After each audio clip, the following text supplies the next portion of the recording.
Bem-vindo, né? E aí a gente, como é a nossa última aula, eu vou passar o restante do conteúdo, falta pouca coisa, vou passar a noção do estudo que eu tinha mandado para vocês, que era o estudo que eu pedi para vocês postarem lá, fazer e postar a título de presença, que era sobre compensação, confusão e remissão, tá? Aí eu vou falar um pouco sobre mora e inadimplemento, sobre cláusula penal, a gente já até deu aula sobre isso, e vou falar sobre sinal e arras, ok? Pessoal, né, eu vou já compartilhar a tela aqui com vocês, para vocês olharem aqui. Eu vou aqui na nossa aula aqui, deixa eu só ver aqui o compartilhamento, deixa eu esperar aparecer aqui. Opa, teve um pequeno erro aqui.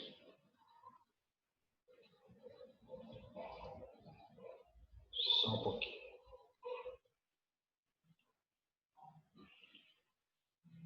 Vamos lá, agora vai dar certo. Olha aqui. Então, vocês devem estar vendo eu aí na tela, está vendo o conteúdo que a gente prepara. A gente faltou falar dessa parte aqui, ó. Essa parte vocês já fizeram o estudo, que é sobre compensação, confusão e remissão. Vou passar algumas questões doutrinárias, se for o caso a gente olha lá a legislação, mas vou passar a noção básica disso aqui, tá? Primeiro, pessoal, esse conceito que eu estou deixando aqui para vocês, né, de que é o compensar, certo? O compensar que é a chamada contrabalanceamento, né? A gente vai falar, a gente tem que lembrar que compensar é o mesmo que contrabalancear, contrapesar, equilibrar, estabelecer, restabelecer equilíbrio, né? Então, veja só, se você tem uma dívida de 10 mil com a mesma pessoa, você deve 10 mil para essa mesma pessoa, e essa pessoa para quem você deve 10 mil te deve 20 mil, o Instituto da Compensação autoriza, né, nos casos em que as dívidas forem líquidas, vencidas e da mesma espécie, esse instituto autoriza que vocês compensem, que a pessoa compensa a dívida, e a dívida vai se tornar uma dívida só, ou seja, vai pegar os 20 mil menos os 10 mil, a sobra é para quem de direito, né? Que aí, nesse caso aí, vamos supor, estou falando, você pode se imaginar, você sendo credor de 20 mil e devedor de 10 mil, 20 menos 10, você vai ter direito a receber 10 mil. Isso é a compensação. No conceito que a gente vai tratar aqui, eu vou lá no Código Civil. O Código Civil traz aqui no artigo 368, se duas pessoas forem ao mesmo tempo credor e devedor uma da outra, as duas obrigações extinguem-se até onde se compensarem. Né? E aí vem os requisitos, né? Que já está no artigo 369, que fala que as dívidas devem ser líquidas, vencidas e de coisas fungíveis, né? A dívida deve ser líquida, vencida e de coisas fungíveis. Então, isso, né, basicamente é o Instituto da Compensação. Nós não vamos ter muita dificuldade em entender esse instituto, tá? Porque ele é de fácil compreensão, muito fácil compreensão, tá? Compensar, você vai fazer o ativo menos passivo, ok? E vai chegar no denominador que, para quem de direito, vai receber alguma coisa. Então, a autorização que a própria legislação dá. Modalidades de compensação são três que a gente está vendo aqui na tela, né? A legal, que a gente acabou de ver, que é essa do artigo 368, ok? Essa é a legal. A compensação voluntária é aquela em que as duas pessoas combinam, né, e fazem um acordo de compensação. E a compensação judicial, quando um juiz decreta a compensação, né? Ou seja, a lei é a legal. Quando as partes fazem um acordo para compensar, é a voluntária, e a judicial, quando um juiz verifica um processo e compensa as dívidas, né? Fazendo a compensação. E aí eu coloquei como exemplo aqui para vocês a reconvenção. Imagina lá numa ação de reconvenção, uma ação originária em que o réu propõe a reconvenção, sobra débito e o juiz, na sua sentença, ele fala, olha, em parte é vencedor da ação e em parte o réu é vencedor, em parte o autor é vencedor da ação principal e em parte o réu é vencedor da reconvenção. O autor tem que pagar 5.000 para o réu e o réu tem que pagar 2.000 para o autor. E aí o próprio juiz faz a compensação, pega os 5 menos 2, né? 5 menos 2, ok? Vai ficar 3.000. E nesse caso, a compensação é do restante, dos 3.000 restantes, ok? Esse é o instituto da compensação judicial. Certo? Agora, questões de se observar. Reciprocidade de créditos, quando eu falo aqui, são circunstâncias em que se exige que os créditos sejam recíprocos, né?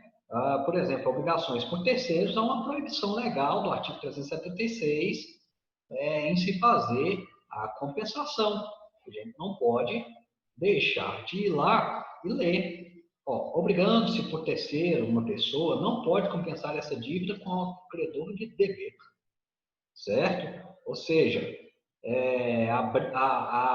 não se obriga através de dívida de terceiro, tá bom? E o artigo 371, ele vai falar uma questão da seguinte forma: o devedor somente pode compensar com o credor o que lhe dever, ou seja, o que deve, né? Não podendo compensar a dívida de terceiro. Mas o fiador pode compensar sua dívida com a de seu credor afiançado. Ou seja, quando o fiador tem uma dívida com o credor e ele está afiançando o credor em favor de alguém, ele pode fazer a compensação. Então, é uma exceção do terceiro. E aqui, pessoal, essa norma fiador, a gente vai incluir aqui também o avalista, tá? Não pode excluir ele. Avalista, deixar bem escrito aqui, certo? Não pode se excluir o avalista. Ele também entra nessa regra do artigo 371, ok? Qualquer dúvida, pessoal, vão me interrompendo aqui na aula, pode levantar a mão, né, talvez aí do chat, ou interromper pelo microfone. O artigo 372, ele fala de prazo, né? O prazo de favor, embora consagrado pelo uso geral, não obsta a compensação. Pessoal, prazo de favor, isso aqui, não é o prazo comum da nossa legislação, né? O prazo de favor, ele é o prazo em que alguém, supostamente um credor, dá ao devedor em forma de favor, certo? Então, pode ser que a dívida já se venceu e o credor entrega ao devedor um prazo, ele concede um prazo para que o devedor pague. Então, assim, olha, sua dívida venceu no dia 10 de junho, só que eu aceito, vou te dar um prazo até o dia 20 de julho, certo? E é um prazo de favor, não é um prazo verbal. Assim. Nesses casos,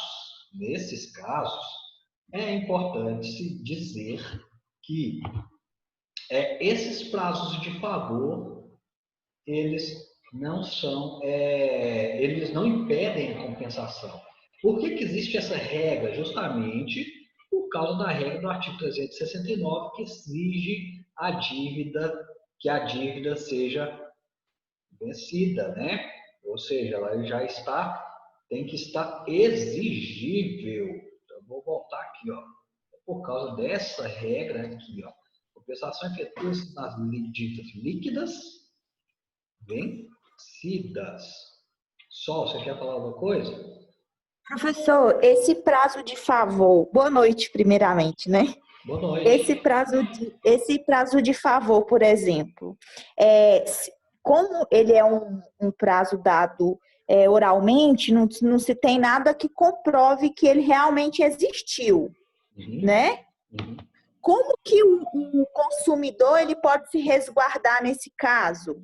Prazo de favor, ele não tem validade jurídica plena, mas a pessoa se resguarda só com testemunha. Entendeu? Entendi. Ou Não, é por um porque... escrito, por exemplo. Hoje em dia é muito mais fácil isso, né? O WhatsApp, áudio WhatsApp, coisas assim.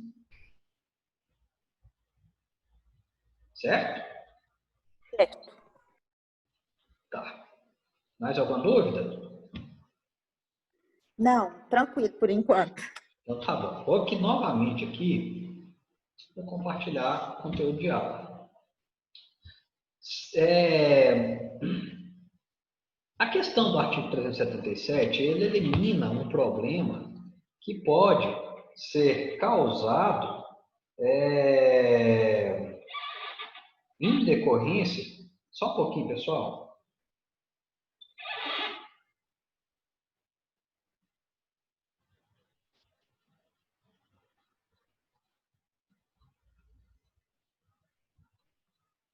Tá, então vamos lá.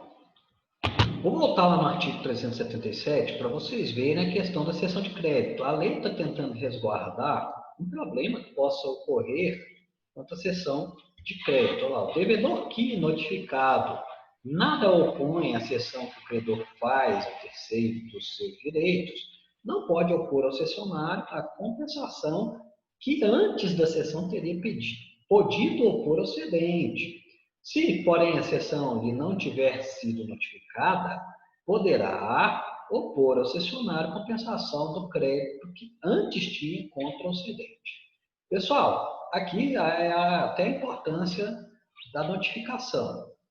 Mas o que a lei no artigo 379 está querendo resguardar? Imagina só que um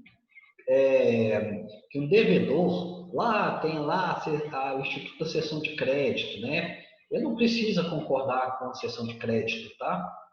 Mas ele tem que ser notificado. Se ele for notificado na cessão de crédito e não fala nada, e naquela época da cessão ele podia compensar a dívida dele com o crédito que ele tinha com o mesmo devedor, lá naquela época simplesmente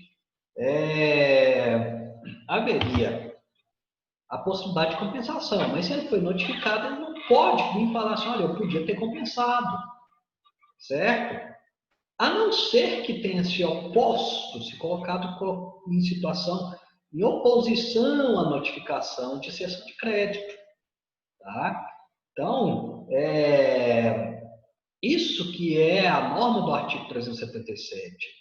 E se, por um acaso, ele não tiver sido notificado, ele tem como entendimento de que ele deve a pessoa do cedente, né?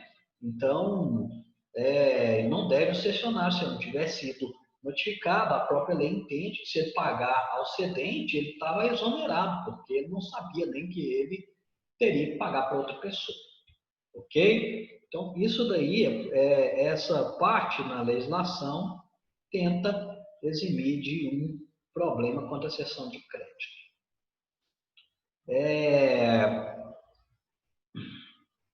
Já falei da questão da fungibilidade, né? O artigo 379 fala, 370 também.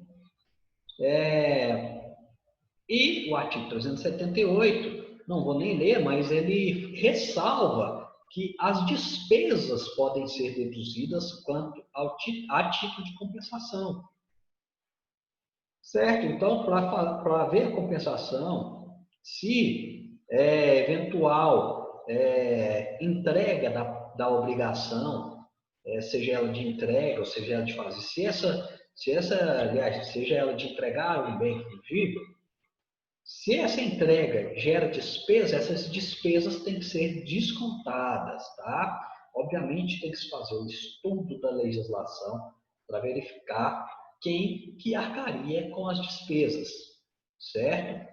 E neste caso aí as despesas são arcadas por quem de obrigação pela lei e pode haver a colocação dessa questão das despesas no Instituto da Compensação, certo?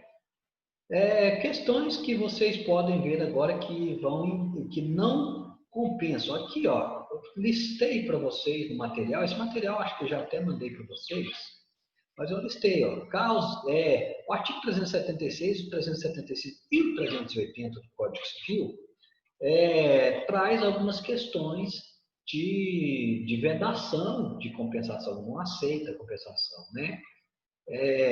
Caso de dívidas diferentes não impede compensação, né? Obviamente, dívida diferente não impede a compensação, mas não pode haver compensação de coisa fungível com coisa infungível. Primeira regra aí, não se pode haver compensação de coisa fungível com coisa infungível, né?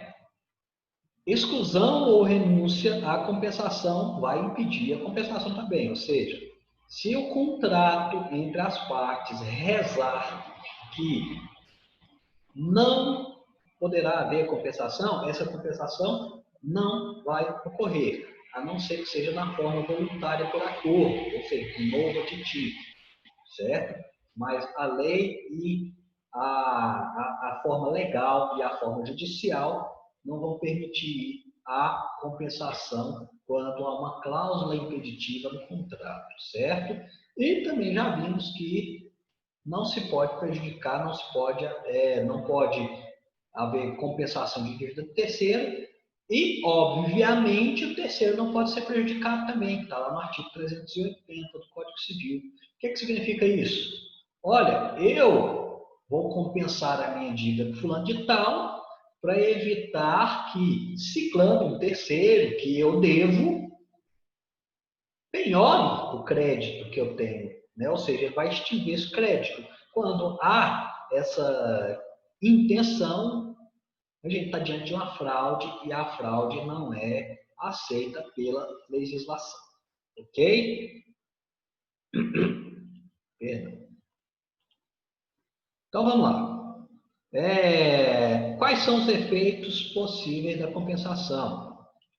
O efeito de pagamento, ou seja, ele vale como cumprimento da obrigação, né, pagamento. Extinção da obrigação, ou seja, ele paga e extingue a obrigação. E a compensação ela pode ser total, ou seja, a dívida e o crédito inteiro, ou parcial. Tá?